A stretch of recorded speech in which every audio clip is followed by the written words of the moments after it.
Поселок Черский, Нижняя Колыма. Это край земли, самая северо-восточная окраина Республики Саха-Якутия. Отсюда, с устья реки Колымы на восток, начинается Чукотка, а дальше мыс Дежнева и через Берингов пролив Аляска, начало другого материка. Из Якутска до Черского современный пассажирский самолет летит, в зависимости от погоды, около 5 часов. Поселок Черский назван в честь русского ученого, геолога и географа, исследователя Колымы Ивана Дементьевича Черского. Послушайте рассказ известного северного краеведа, уроженца заполярного села Русское Устье Алексея Гавриловича Чикачева. В конце XVII века в связи с появлением спроса на белого песца в устьях северных рек Восточной Сибири, Лены, Яны, Колымы, Индигирки появляются постоянные русские деревни. В настоящее время на севере Якутии русские сохранились в двух регионах. Это на Нижней Колыме и на Нижней Индигирке.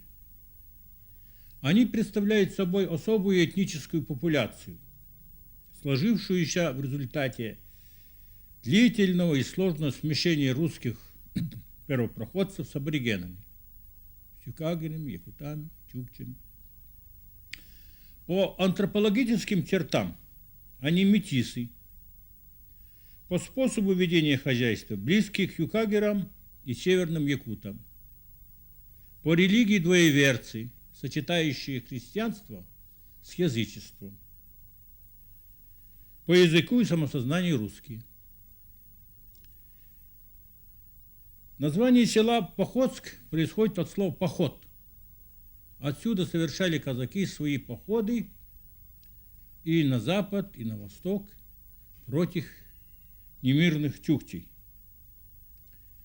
Походск не раз подвергался нападению чукчей и шелагов, приплывавших на байдарах из-за Шелагского мыса. Об этом сохранилось несколько преданий.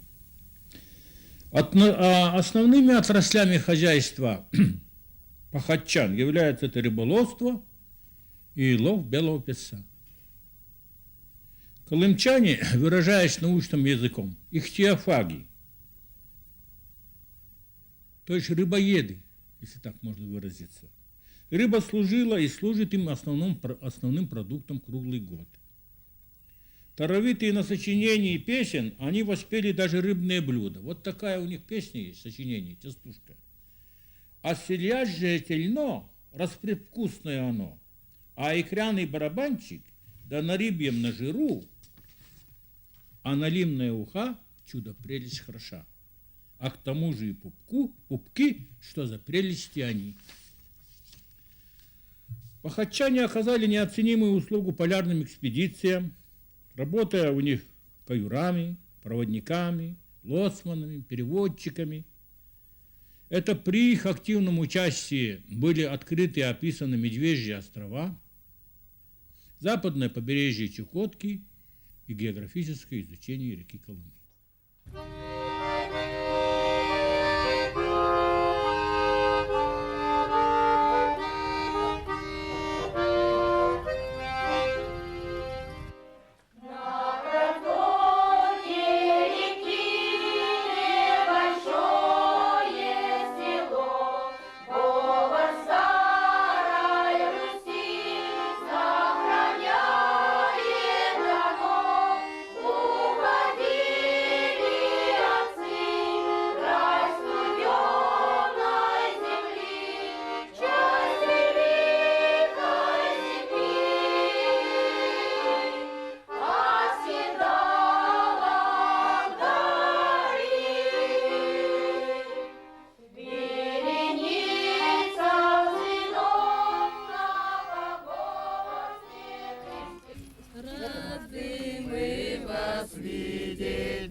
На земле походской мы вас величаем, доброго здоровья от души желаем. Кланяемся низко, полюбить вас просим, как велит обычай, хлеб и соль подносим. Кланяемся низко, полюбить вас просим, как велит обычай, свой поклон приносим.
Ой, Варенька, Варенька, хорошая Варенька, ты там где ты, Варвара, меня высушила, да где ты, Варвара, меня высушила, и без мороза да и без ветру, сердце вызнобило, без мороза и без ветру, сердце вызнобило, ты заставила Варвара, тебе в гости ходить.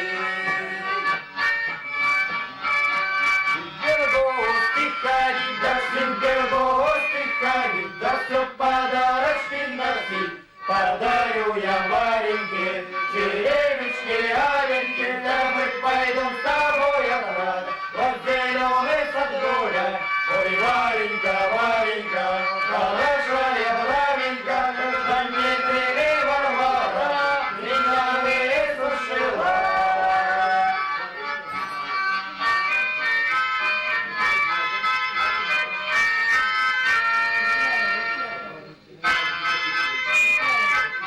Ахаманна казахтар келенлер, чукча, юкагир жақтарларын керген ұланлар, арасатын омықтыры күттісі, татардар, оранлар законократство ден аттан, ссылка кәлбі татардары күтті қол бұған, оны частично өсі американистар аты тұту, оны научна сыллақ келенлер, бір народ, субэтнос өскен тақыбыд. Ол этнос ата пақатчанлар. Пақатчанлар манна үсүс биған бесыл олардылар кинлер тас көріңлерін, бәлерін, жүхіндерін, жиңнақ бұғыларын, майғыларын, этнос бұғытынан өскен баранлар кәлін бұ хүтенерер. Ол хүтенерер культураны бігі оскола оғылара хайынлара хүдебіт. Кинлер бәлер тұспа,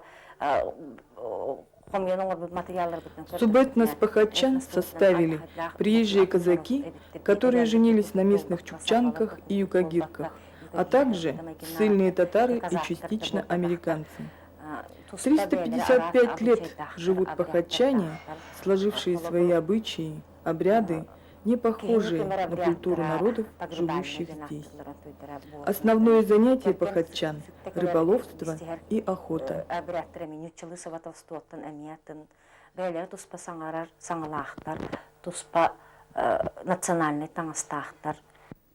Землепроходцы и полярные мореходы, осевшие в этих местах, были выходцами с европейского севера. Попадете в Архангельск или на Ильмень-озеро, услышите наши слова. Оттуда шли наши предки. Так говорят индигирщики и колымчане. Диалектным особенностям походского говора является так называемое сладкоязычие.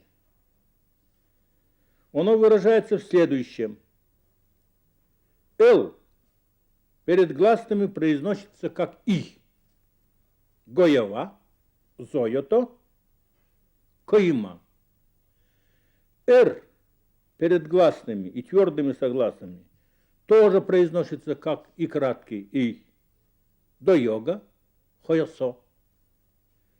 Шипящие звуки заменяются свистящими.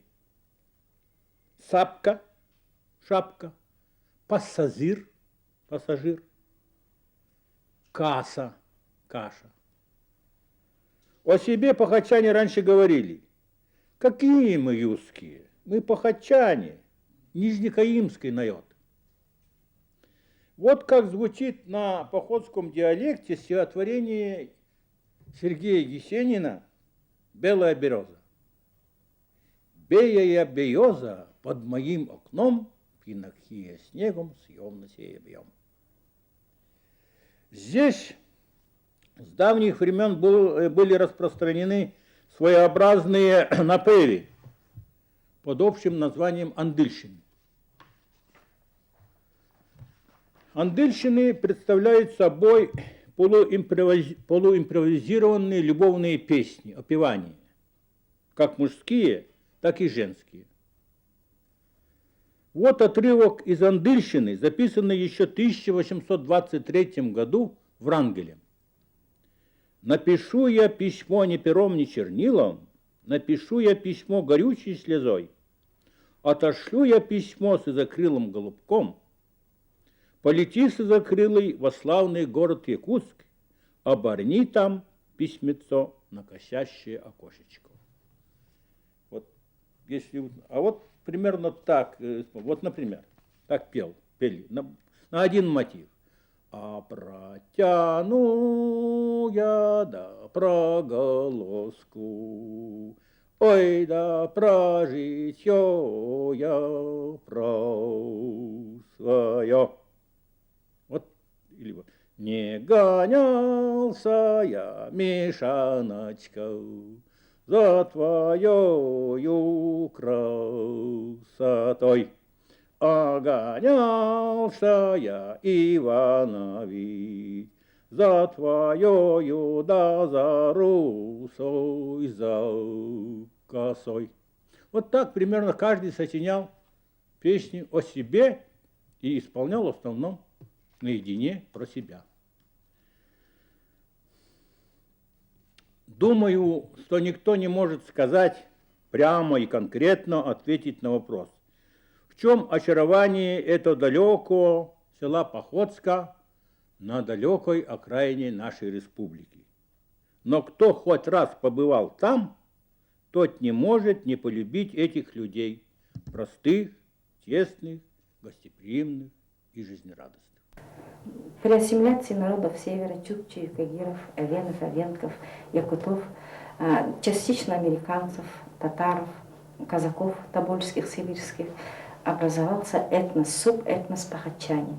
У похотчане есть свой говор, своя материальная культура, своя духовная культура, свой фольклор. Сегодня вы увидите обычаи, обряды, приметы, походские народные приметы в этом спектакле. Спектакль у нас называется «Походские посиделки». Также вы увидите в этом спектакле элементы народного лечения, услышите походский, индигирский говор. Также услышите обрядовые бытовые песни и народный танец рассох. Итак, 19 век, походские посиделки исполняет творческая группа «Виноградье». Ой, дехка, угрюха-то! Сумерить, няня. А ты, дехка, поди, амбайда, перейти меня, майоску. Почему, чека? Ну ты вкусу сано деет-то, майоски-то моя. Я девок кликнула. Кого? Девок баю кликнула, гадать станем. А, гадать-то я стану.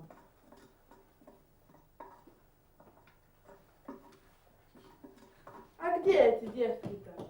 А, вот ока плетутся. А это кто? А, суседка. Даёвати, что дети? Тайку судею. Такое вы мне попьять. Что ты спеся? И на меня еще упает, а гою учит это спейся. Воит она у меня. Куда опять ты воятися? Куда надо, туда и войтися. Опять она снискута натаская. Ничего, убьется. Ага, убьется. Я к чему поёга-то стоишь? Худой увоёсись. Я ходи, садись, а? Я издевайся. Ехка, какие новости-то? Индиисик приехал. А кто? Индиисик, индиисик. А почему? Что здесь приехал? За девками гоняться, однако. Девка, а ты этого не видая? Я воровку куда-то А появилась. вот ока, вот ока. А, Насья. Саня-то пайна добья. Собак-то пайно. Весь пересипитку, каска-то много. А соткарита, теси. Девка, он моя дом. Моя дочь. Хая стой. Хая стой. На нашими девками бегать. Так, ее, усы, затык. А индиисики-то все такие выпучены. Ой, девка, гаева тут есть явно ты упая. Гаева в другую сторону повинуйся. А ты помни. Сейчас, подожди. Не, я-то свою девку за него не отдам. Сыпка он выпученный, ты говоришь. Они все такие-то выпученные, эти индиисики. О, девка, съяна упая, сыска-то такая страстная у тебя. Боит. Прибу. Поясо, Хаясо. не боит. Не боит. Сейчас, помню, подожди. Кайгу. О, зло, девка, я тебе напьяну. А я тебе пьянок завезу, а ты его не сымай. На днях притащишься, я тебе сама сыму. Янна? Янна. Уза. Сейчас. Вот. Хорошо. Хаясо. Эдак вот. Потусы. Вот так. Хорошо. Ой, хаясо-то. Ой. Я тебе на днях майоску посью. Янна. Чека. Ну, это хоянно. А что ты давай отец? Ой, я вас боит-то. Натаскай, ходит всю избу студили. Ну и снискута Ой. сколько натаская. Ничего, убьется. Тя да и тя. Ну, ты неохота идти-то. Поди. Ну, Янна, я посья. Ну, Янна. Ох, годоха эта суседка, снискута сколько натаская. Давай, девка, вот тут. Идите чай попью, пока никого нету. Чашки поставь.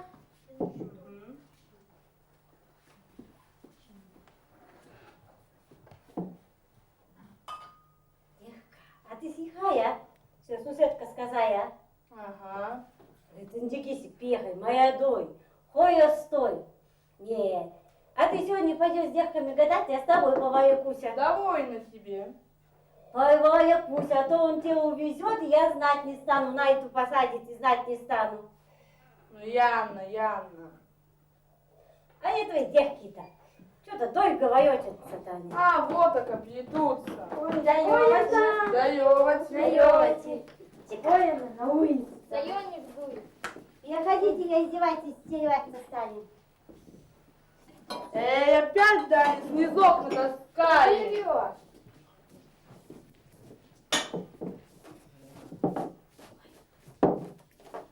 Садитесь.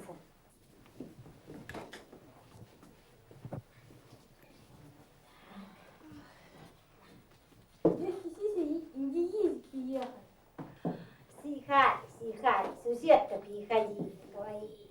Она ты везде песня. Наверно, чай ясный чай. Ну, не за того. Девки на свечку говорят, встанем. Встань. Да ты посуду всю убирайте. Сейчас убирайте, остается на самоваре, не съебайся.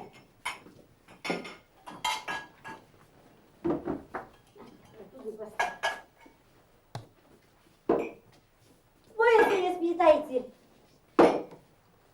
И усы закрывайте, а то сэндус не залетит. Серьезно. Кого это давай? Дай, стоять. Усы закрыли. Закрывай. А ты разбегайся. Росинка, закрой усы. Яна, я ея. Никого не пей, тиса. Довольно тебе. Я пеем. Тиса тебе. Я замуж выйдешь. Довольно тебе, алясничай. Только я. А ты не выйдешь.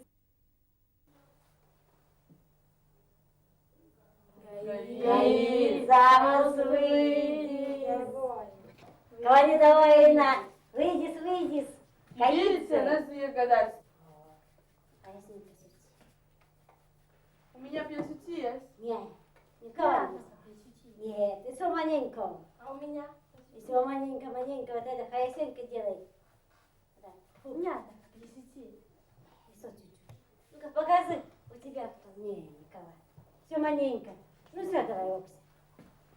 Не стой. О, девка. А ты за байнем гоняешься. Довольно, зыка вьет. Никого не вьет. Вьет. Не вьет. Тише, усы закройте. Дай, ты влезай. Девка, у тебя запайна-то нет. Довольно есть. А кто? Мне-то кто сказал? Он и приехал, то и есть. Довольно, хватит маляться. Вот Всё, наступает. ты Всё, сядь. выкрутился. О, девки, ребята пляшут. Вы запитайте, быстрее запитайте, все убияйте. Давай. А ты давай. Будки туда за дом бьет, а то мы узнаем, а кто принесет, тот из них будет. Няня, отопети меня. Дома ли хозяйка? Дома. Прикажи, сударь, хозяин, виноградье, спеть да виноградье,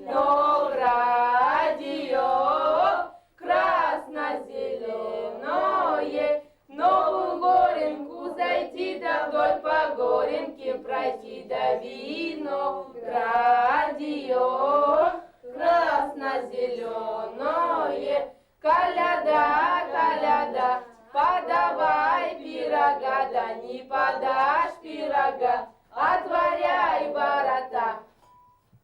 Приходите, Заевайте. приходите. Че я буду? Ликина. Ойся, милая, не бойся. Я тебя не укушу, да ты меня не бойся. У меня 1,2 миллиона в том краю и в этом. Одного люблю зимой, а другого летом. Милая сутулая, куда колечко сунула? Сунула на полочку нового миллионочка. На, у нее новый миллионочек. Приходите, садитесь. О, идите, ты пересипитковый. Сладкаи-то новые, кукаска-то белая. Я там убью сидеть не стану. А чё ты доспей? Не стану замуж за старика выходить. Ну тогда это насадись на койотку. Ой, я скупая, баба и девка придет. Это наша соседка превратится. Довольно воротиться. Индигиси. Как это на индигике-то? Агриппину Чухачеву знаешь? Знаю. Милана. Ой, бедняжка она, какая мастерица-то буя. Ой, бедняжка. Вот такая дундук лишь выписала. Ой, пересыпиткой, ой, бедняжка. Пойду седу к дедушку, соседушку покаймлю. Покайми. Пускай земля и будет пухом. Пускай земля и будет пухом. А вы как детки поживаете? Кай-будь, кай-будь. Ганьша, мол, к тебе разговор есть. Почему? Сколько до твоей пирыни собаки? Удалому-то узакети алык. Давай, брат, меняться станем. Я тебе своего быстрого и малого, а ты мне своего удалого.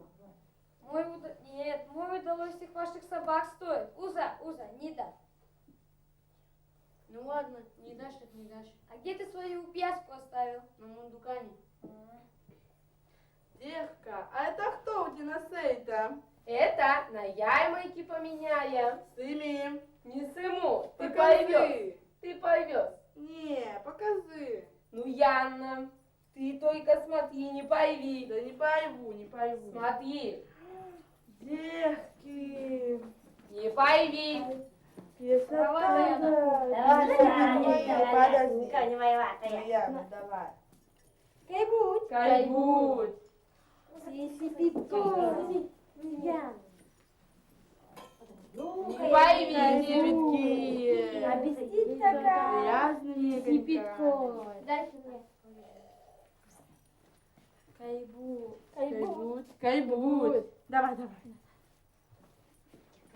А серьезно, дай сюда. Дай. Дай, говорю. Ну, Яна. Яна, смотри на мне еще, Яна. Няня. А Скоро Яйманга, ты кукаску нового-то поменяй на бусы. о чем-то? Не, это на Иван поменяю. Но они за пересипятки. Ой, не надо, девка, не надо. Ну и задина ты, няня. Никого не сзади, а потом сама останется пьясить. Зонку зай, да зонку зай. Ну, Яна. Няня, ты нам песню спой. Какую? Да какую знаешь? Сейчас вспомню. Вспомни. Когда-то моя бабушка пела. А вы будете знаете, да тоже пойте. Яна, Яна. Куда идти, да тоску нести. Ой, тоска, да несносна. Я в леса идти, да в леса в темно. Няня. Что ты смеялась? Довольно тебе ухать. Ну, тогда 50 станем на О, это-то мы любим.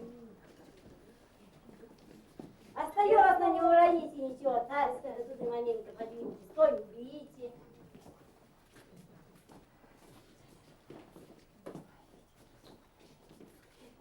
Соха, рассоха моя, рассоха, родная сторона, рассоха, или пойти, песалича, ой, принеси, а лисица березкина, а лисица до Семенова, тида-тида-тида-тида-тида-та, тида-тида-тида-тида-тида-та, умри, тида-тида-тида-тида-тида-та, тида-тида-тида-тида-тида-та, отомри, рассоха, рассоха моя, рассоха, родная сторона, рассоху кудыли пойти, плясалича, ой, принеси. Ой, пьёска-то мы попьясаем. Теперь и гадать станем. Ну тогда одевайтесь, на улице такое на свое не дует. Песенька одевайтесь. Осторожно, поет какая-то такая. Не заикайтесь. Мусор пойду собирайте. Собьем. А где мусор-то? Вон там она лежит. У суска лежит. Меня-то тоже оставьте. Эх, как одеясь, хорошо. Хорошо. Хаясенька. Забывай, хаясенька. Мне-то оставьте. Оставь. Не заикайтесь, тихо, не отнимайтесь. Меня-то тоже оставьте, чего не Меня. Оставь. Гоняй. Нет, тоже. Полю, белый снизок, Откуда собака заяя? Оттуда и занесок. Откуда собака яет? Оттуда. А, с крестов занесок-то. Полю, полю, белый снизок. Откуда собака заяя? Оттуда и занесок. Коляда, коляда. Да, А ты почему так летишь? поневоле. А где девки? В какой избе девки гадать станут? Березкина, Березкинская. А где эта изба? Вот она стоит. Старая, никто в ней не живет. Скоро светает. Отекай, я замерз. Тысячи пьются, девки пьются, фьёска в избу. Не тайкайся, чё она тайкается? Смотри, Ой, уйду. с вами воятиться. На поениях гадать станем? А пайни-то где? А ты-то убежай. Ну и чё их с ними? Ну, Янна, тисайте. Сытайте, сытайте. Девка, а у тебя сколько? 3. Ой, замуж-то не выйдет моя девка. У тебя девка сколько? 4. Замуж девка выйдет. Ой, а у сколько тебя-то? сколько? 4. Замуж Замуж не выйдет. не выйдет, не выйдет. А у тебя Ой, сколько? а я-то не 5. Замуж девка не выйдет. А у тебя сколько? Нету 4. Замуж девка выйдет, а Довольно ты? тебя. У меня 2. Тоже замуж выйдет. Не выйду. Ой, самое главное, моя-то девка не выйдет замуж. А я что? Теперь идти в одну страну гадать станем. Окси, давай ты. Окси, Идём, Окси, давай. давай.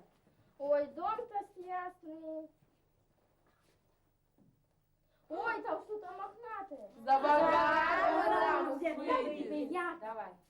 Ой, ясно как. Ой, что-то хаённое. Заницева. Заницева пойдет замуж. Теперь идти я гадать стану. Я-то не боюсь. Девки, в спуске-то кто-то есть. А кто? А смотри, она-ка чуденькая. Чуденько. Тисайте вам. Ой, Пайни, выходи.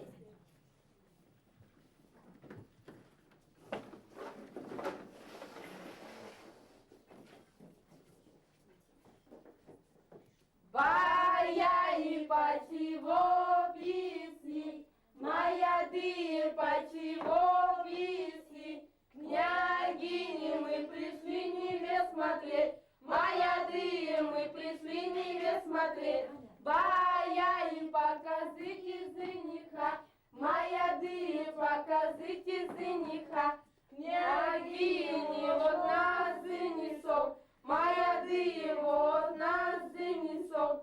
Княгиня, покажите нам кафтан на женихе. Моя дыр, покажите нам кафтан на женихе. Княгиня, вот наш кафтан. Моя дыр, вот наш кафтан. Бая, и покажите нам басмак на женихе. Моя дыр, покажите нам басмак на женихе. Княгиня, вот наш басмак, моя дыр, вот наш басмак.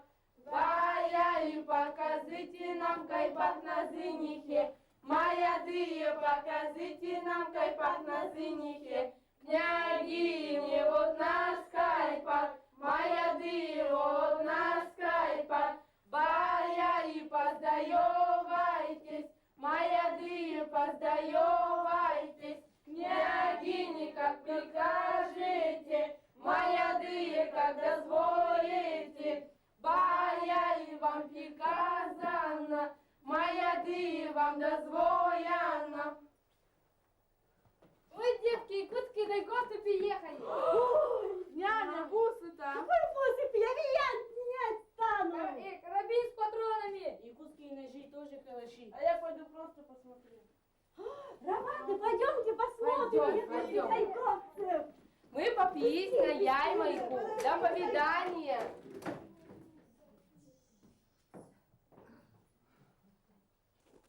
Так, Походская школа до 94 года была начальной.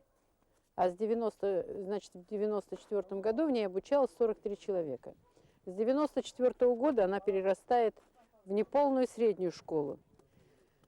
И, значит, в течение до 97 года была неполной средней школы. С 1997 года решением, значит, Министерства образования преобразовано в среднюю школу. И сейчас обучается 68 человек. Значит, обучаются дети разной национальности.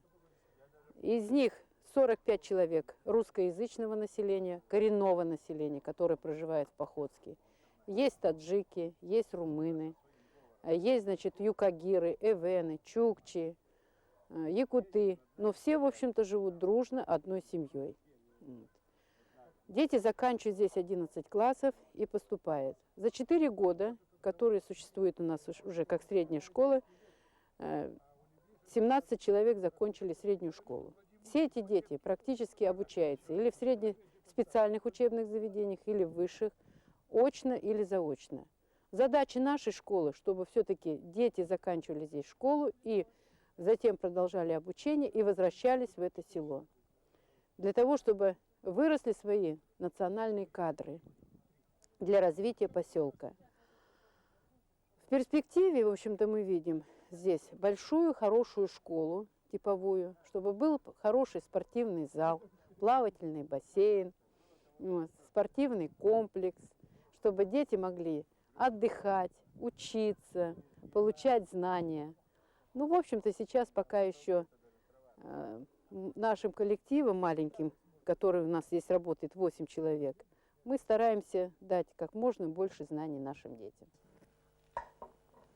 Ну, ребята, сейчас вот вы показали наш исторический говор. Конечно, Заместитель директора совхоза Похотский, коренной житель, знающий от своих дедов и бабушек говор походчан, Федор Иннокентьевич Соковиков, маленьким, как вы, мастерски рассказывает местные байки. Разговаривать совсем не мог. И вот в далеком 48 году, когда бабушка меня привела к учительнице, они с ней недолго побеседовали. Учительница ей, видно, сказала, что бабушка меня за руку повела и сразу привезла своей соседки. И говорит ей: слушай, вот приехала эта новая учительница, она какая-то дикопляса. Говорит, твой этот парень совсем по-русски разговаривать не могут, скою, а мы его не возьмем.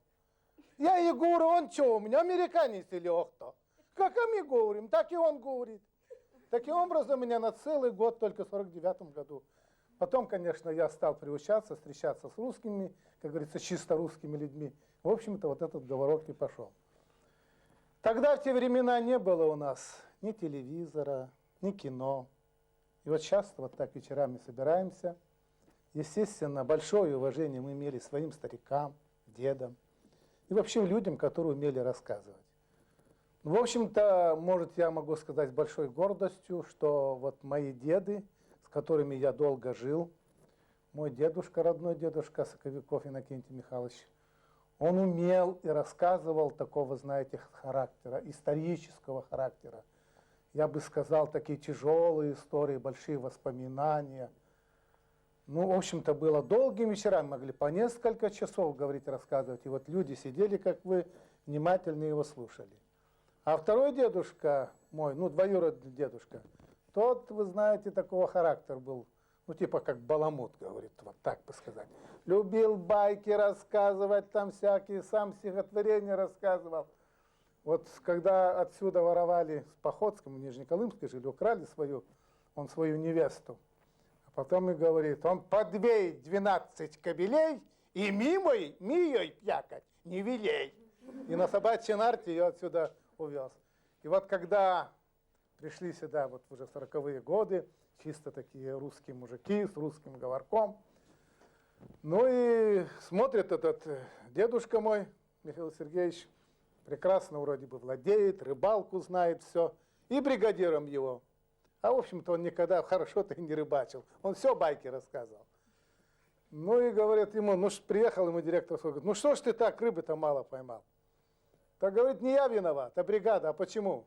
Вот, говорит, связай сейчас с дураками, и уж я рыбой вояками. Ну, дух висок люди будут, но уху всегда добудут. И рассказывает, значит, вот недалеко от нас здесь наше одно из поселений, Сухарное. И вот в этой Сухарной, ну, заболел человек, заболел. Ну, сразу скажем, что у него было. дизентерия. И вот представьте себе, это боли кругом, значит. Ну, пошел он к русскому врачу, приходит к нему, значит. Тот очень культурно, значит, вежливо, со всеми этим препаратами, ну, в халате все встречает ее, спрашивает у него, на что вы жалуетесь? Он говорит, брат, ну что стану жаловаться? Ни на кого не жалуюсь. Люди кругом хорошие, никто меня не обязает. Куда надо, иду сколько куда, что стану обязать? Никого не обязаешь. Ну, видите, он его вопроса не понял. Он говорит, а стул у вас какой? Понимаете, да? Он говорит, брат, у нас стулья нету. У нас койотки. Вот как. Койотку подернем, сядем, сидим. Будь еда есть, так едуску едим. Будь просто так сидим, разговариваем между собой. Ну, смотрит он его, опять не понял. Он говорит, а на двор вы часто ходите? Я тебе говорю, а мы сухарный зовем. Будет хорошая погода, ходим, капканчики ставим. А будет худа, так запрувся, до дома сидим, все станы по паркете бегать на улице. А мы маленькие ребятишки. Опять он его не понял. Ну, тут ее в третий раз спрашивает. Говорит, до ветру вы часто ходите? А понятие колымчан до ветру, это значит на Северный полюс дойти. Тот обиделся и говорит, брат, Антон Татаринов, будь страстной наездник на собаках, на Тинемок, а мы чертовина куда и дойдем? Особенно я, старые кукасочки. А кто меня туда пустит? Тот обиделся еще больше и говорит, ну уж некуда деваться. Говорит, ну как это ты часто ходишь? Вот это я тебе, брат, и присой, станиски не успеваю снимать и одевать. Вот только и бегаю. Вот такая с ним история прошла. Тут они только разобрались. И вот где-то в 40-е годы, наверное, первые пришли сюда пароходы. Как вы знаете, здесь была у нас даже лаптежник был, по Колыме ходил. Ну и наши люди боялись, ну, другие просто прячутся. Увидят труба, да еще как загудит. Брат, какой от леса, и говорит, по воде ходит, не дай бог. Прячутся все от него. Ну а тут некоторым нашим рыбакам в июле где-то месяце, как раз вода поводковая спускается, ну, прибывает вода. Решили они поехать на охоту. Гусей пострелять, длинных гусей. Вот они жирные в это время бывают. Ну, на еду рыбы тут надоедает, надо что-то мясо поесть. И поехали они за этими гусьми, на гусей. Ну, сын гребет, старик на корме сидит, веслом, значит, где помогает. А комары невозможно там. Платочек одели, так завязались. Он все равно то туда кукусит, то туда кукусит. Они посредине лодки взяли ведро, дымокурчик поставили.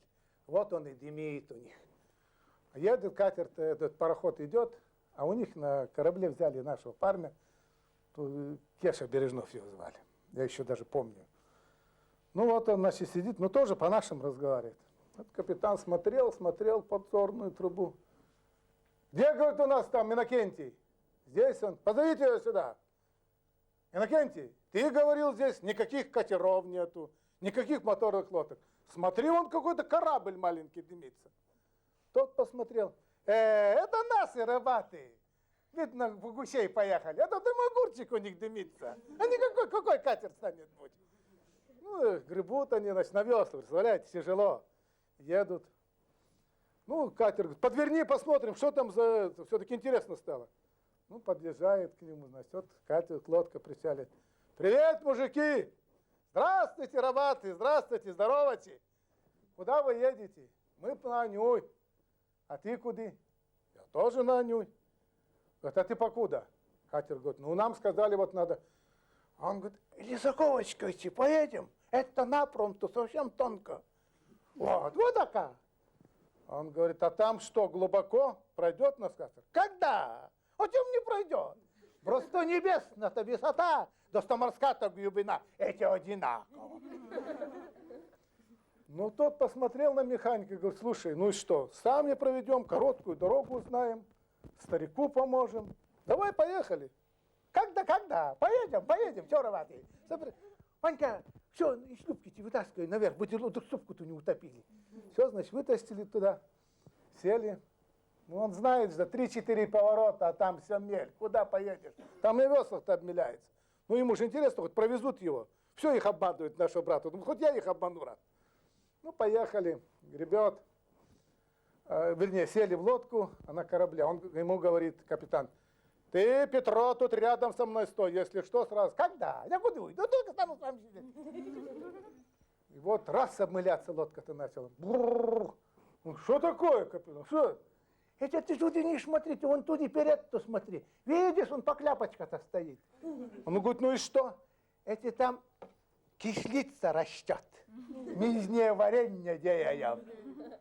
Ладно, пока он заговором раскосил, тут все это проехали. Он видит, что перекат, вода большая, скоро мелко будет.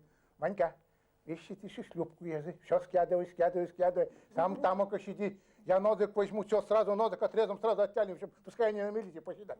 Скоро низово придет. Все равно снимутся, никуда не денут. Только за поворот заезжает опять мель. Он не может. Вон туда смотри. Куда смотреть-то? Вон, видишь, там ягодка растет, эти сипизняк. Из него эти ананасы деют. Он говорит, да какие тебе ананасы, мы уже на мели сидим. Лодку отрезали, сели, пока тут бегали, он за поворот. Ванька, греби, сильнее греби, быстрее. Смотри, русские люди убить могут. Только за поворот стали заворачивать. Вот ружье у них есть. Ребята, вы сыпко не дергайте, сейчас стойте. Видите, низует ветер, задуй. К вечеру большая вода придет. Снимайте, пока чаек попейте. Доедете к утру, там око будет. Я там встречу вас. И уехал. Рыбак Иннокентий Николаевич Потапов рассказывает об особенностях местной рыбалки. В прошлом году Иннокентий Николаевич сколько рыбы сдал? 10. 10 тонн. Вот, это при плане 6. Это кадровый рыбак, а он еще рыбак, пенсионер, договорник. Я договорник при плане, Вот он. при плане 4 тонны сдал совхозу по договору 6 сверхплана 6. Всего 10. Всего 10 тонн.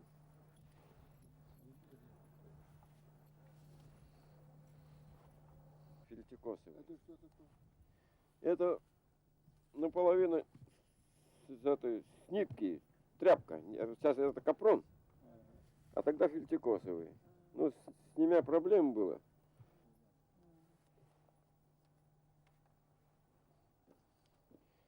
Перетяга это сейчас-то запрещенные. Раньше-то ловили это, вот такие ретюшки, виски называются. Их перетягивали на шестах, укрепляли. Была мирожа, куда рыба спускалась, и прямо оттуда вычерпывали. Эти голубоглазые собаки, по-местному хаски, считаются породой настоящих колымских ездовых собак, но и они на грани исчезновения. Собачья упряжка в Походске только у тюкчанки Евдокии Ивановны Чепелиной. Наступил закат ездового собаководства. На смену пришла техника. Походчане издревле не держат оленей. Они охотники и рыбаки. Рассказывают, когда не было муки, сушили икру и делали из нее муку, и пекли блины на рыбьем жиру. Икряные блины были деликатесом походчан. Наше село было основано с приходом полярных мореходов в 1643 году. Ну и с 15 августа ежегодно мы отмечаем всем селом этот праздник. В основном здесь проживают потомки первопроходцев, это русские и, естественно, представители малочисленных народностей севера.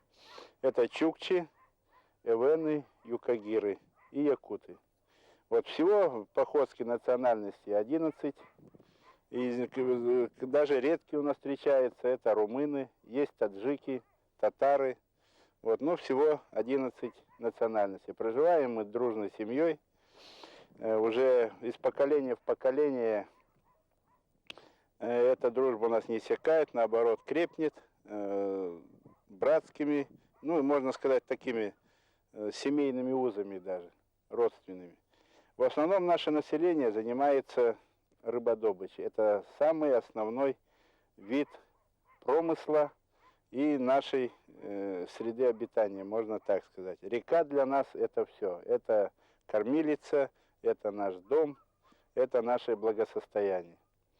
В селе проживает в настоящее время 320 человек. Из них 120 детей. Вот представляете, это почти 1/3 населения у нас уже молодое. И, естественно, перспектива его развития и дальнейшей жизни у нас налицо. Самое большое предприятие у нас на Слеге – это ГУП «Совхоз Походский». В нем работает в настоящее время 86 человек. В основном это рыбаки, охотники. В прошлом году год для нас был, скажем, самый урожайный, наверное, так как в течение 7 лет мы были на грани, как вам сказать, рыбы нет, значит нет ни денег, ничего. Но мы в этот трудный период сумели сохранить свое головное хозяйство такое большое, не раздробить его на кусочки, как уже многие хозяйства, сохранить и приумножить. В эти же годы мы сумели построиться еще, можно так сказать, улучшили немножко и социальную сферу. Вот, в 1997 году у нас была введена уже средняя школа. До этого была неполная средняя школа. В селе Походск сейчас уже средняя школа. Работает садик на 25 мест. Правда, все эти здания у нас не типовые, приспособленные, но что есть, то есть, конечно. Желание у нас огромное. Впереди большая дата. В 2003 году наш наслег будет отмечать 360 лет. Поэтому мы для себя уже выработали план социально-экономического развития. Вот что мы можем сделать до 2003 года, в период нашего праздника, и на перспективу до 2006 года. У нас есть план такой, где одним из пунктов у нас ввод в строй социально значимых объектов, таких как школа-сад, фельдшерско-акушерский пункт, культурно-спортивный центр, также поселковую котельную наметили строить и новую дизельную станцию. Все это типовые, без которых, без этих объектов, вот я считаю, что невозможно дальнейшее процветание, наверное, нашего поселка. Несмотря на то, даже мы хоть рыбу будем ловить сотнями тонн, там, тысячами даже, а вот без этой сферы мы не проживем. Русский советский писатель Николай Вагнер еще в 1933 году писал: «Особое место, темный и веселый Походск, особый уклад, особая явь его жизни, все особое. Из старины вырос Походск. От служилых людей хранит Походск старинную речь, голосовой напевный говорок, хлебосольство, безобидный разгул веселья, доверчивость. Прощай, Походск, прощай, веселое поднебесное походье, до повидания, до повидания».